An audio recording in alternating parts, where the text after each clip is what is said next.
All right. Anthony Joshua is disturbed, according to Lennox Lewis, but he's not so disturbed that he can't see the truth about what's going on with Tyson Fury. Let's talk about that in this video.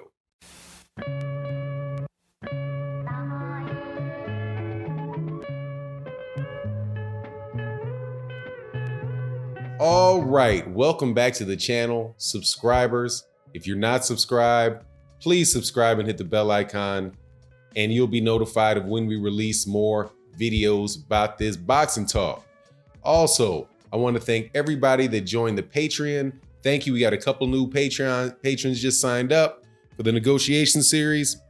I'm going to have a conversation. We're going to schedule in the first live stream for the Patreons on that subject and on contract subjects.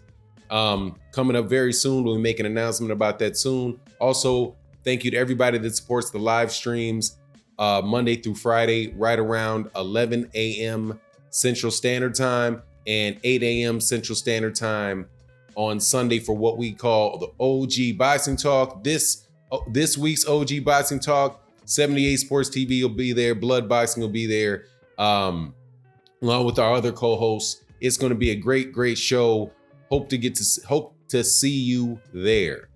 Now, I want to dedicate this video to Justin Marsh, who constantly coming to the chat, constantly showing the support.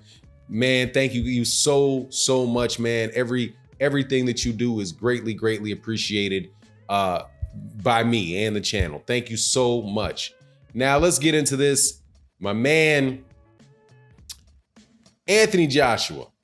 As we know, Anthony Joshua threw a little bit of a hissy fit at Lennox Lewis and said Lennox Lewis is a clown and that he doesn't respect him. Why, I don't know. Lennox Lewis, from what I've seen, and I've said this in other videos, has never done anything but be complimentary of Anthony Joshua. In my opinion, too much so. As was shown on another channel, Best Fight the Best Boxing, who's constantly breaking down in his own unique and aggressive way, breaking down the facts that have taken place, the chronology of the events that have taken place between Deontay Wilder and Anthony Joshua, pointed out that Lennox Lewis had really only said one thing that people could be critical, where he was even kind of critical of Anthony Joshua, which was when he said, after Anthony Joshua signed to fight Alexander Povetkin, that he thought that he avoided Deontay Wilder, and that Deontay Wilder probably would have went to fight wherever it was that Anthony Joshua wanted to fight. But other than that, he's been highly complimentary of the guy. He's not been nearly as harsh as the many of the other critics, but I just assume that maybe, if he's not a sycophant and not just, blowing, laying petals at Anthony Joshua's feet, that comes across to certain people in Anthony Joshua's circle as if he's hating. Look, man, that's not just saying that, pointing out your opinion about somebody's not hating on you. It's sharing their opinion, man. Nobody's above criticism. Nobody's perfect, right? So anyway, I think that Lennox Lewis responded in the proper way, said, hey, I accept your apology ahead of time. Clearly, you're distressed. You've got a lot of pride. You got this fight coming up with Andy Ruiz, which may not be very easy for you. You don't know where it's going to be. Don't necessarily know when it's going to be because of all of the stuff that's going on with Eddie Hearn making announcements about when and where the fight's going to be without the approval of Andy Ruiz. And, you got knocked down 4 times by this guy and quit against the ropes with your mouth after you dropped your mouthpiece off. I must say that every video about this because, hey, man, because it's funny, man, because it's funny. Anyway, so Anthony Joshua, his stress around Lennox Lewis, okay, it is what it is. I can understand why he might feel like that because, hey, he's going to hear a lot of what his fans have to say, and maybe that's how his fans interpreted it.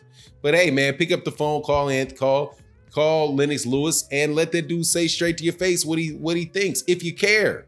If you don't care and you don't want that square in your circle now that you're a member of the, I don't know, Now you part of the West Coast family out there in the United, what is that? Now you part of the West Coast family. Trays up, deuces down, whatever the fuck it is. This dude acting like he MC8. I'll leave that alone, dude. Anthony Joshua, come on, man. Keep it Britain, dude. Don't do the LA blend, red and blue conflict type of language, man. That shit that does not fly with you. It doesn't sound right coming out your mouth, man. Anyway, but I do agree with Anthony Joshua about one thing, man. He points out, that, hey, man, he was 23 years old. His mind was on Undisputed. Mine's not on Undisputed now. So what should I do? Go fight Otto Wallen? Clear shot across the bow with Tyson Fury. And personally, and I've said this for a while, man, I believe that Anthony Joshua has fought much tougher competition than Tyson Fury has in his career. With the exception of a draw against Deontay Wilder, I mean, Anthony Joshua, I do believe Anthony Joshua can look at Tyson Fury sideways. Because Anthony Joshua has fought Joseph. He did fight Joseph Parker. He did fight Alexander Povetkin. He fought Carlos Takam, right? He did fight an old Klitschko, wound up knocking out Klitschko. I don't put too much weight in it. Now he fought Andy Ruiz. Dude, that is significantly harder competition than Tyson Fury has, man. Tyson Fury has 2 fights with Derek Chisora, a fight with Vladimir Klitschko, an old Vladimir Klitschko, just like Anthony Joshua, and a draw against Deontay Wilder.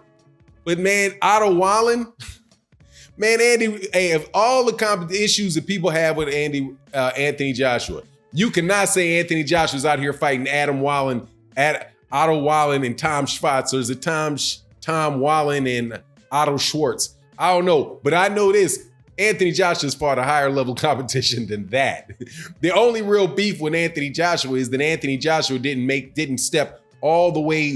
finish the thing all the way out and fight Deontay Wilder right away. He didn't fight him in 2016 after the Charles Martin fight, where they said, hey, don't wait. If you ready, mate, make the date, right? That was back in 2016. Anthony Joshua didn't take that fight. He moved on to do his other things, man. But nothing like Tyson Fury's doing, man. So although I'm not too big on the jab that he threw at Lennox Lewis, because Lennox Lewis didn't do anything. Man, come on, man. Lennox Lewis didn't do anything. Lennox Lewis is pro, man. If anything, Lennox Lewis is pro Anthony Joshua. Compared to me, dude, that dude loves Anthony Joshua. He refuses to say that Deontay Wilder is the best heavyweight.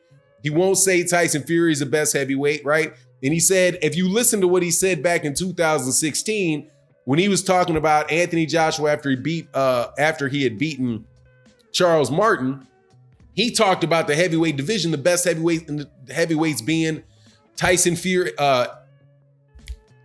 and Anthony Joshua. He said Tyson Fury, and then Anthony Joshua, who's really good, has a couple things to work on. And then, these other guys. And the good thing about all the good heavyweights is they're all in the UK. So, they don't have to go to America to fight, the best guy. Obviously leaving out Deontay Wilder, who was a champion at the time. So when I listened to that, what Lennox Lewis said, I was like, man, did you forget that the WBC champion is over there in America? The longest reigning heavyweight champion is over there in the United States. I don't hear Lennox Lewis giving Deontay Wilder credit for being the longest reigning heavyweight champion, for having as many title defenses as he had, right? What? Because I do believe Deontay Wilder has as many heavyweight title defenses as Lennox Lewis, or right about. His title reign is just about as long, if not longer, than Lennox Lewis's. I don't hear Lennox Lewis praising Deontay Wilder like that. But then again, Deontay Wilder doesn't seem like he needs that praise. Deontay Wilder is more than happy with you guys not liking him. He'll sit right next to Lennox Lewis and smile at it. I do believe that Mike Tyson irritates him a little bit, because I pretty much believe he probably want to slap Mike Tyson. And Mike Tyson, if he was younger, would want to slap Deontay Wilder. That's just the way I take it. That's two fighters, dude. Two dudes, a New York dude A New York dude and a country dude, man, them dudes, that's oil and water, man. Them dudes want to get down. But it can't happen. So anyway, I just wanted to say, man, I agree. I think it's absolutely hilarious that Lennox Lewis says this dude is disturbed. I believe that is the case because he's obviously under a lot of pressure. But I agree with Anthony Joshua and his take on Tyson Fury and Otto Wallin. As much criticism as I would give Anthony Joshua, I would never expect him to fight Otto Wallin and Tom Schwartz back to back. Anyway, it is what it is. Let me know what you think in the comment section. And with that, we out. Peace.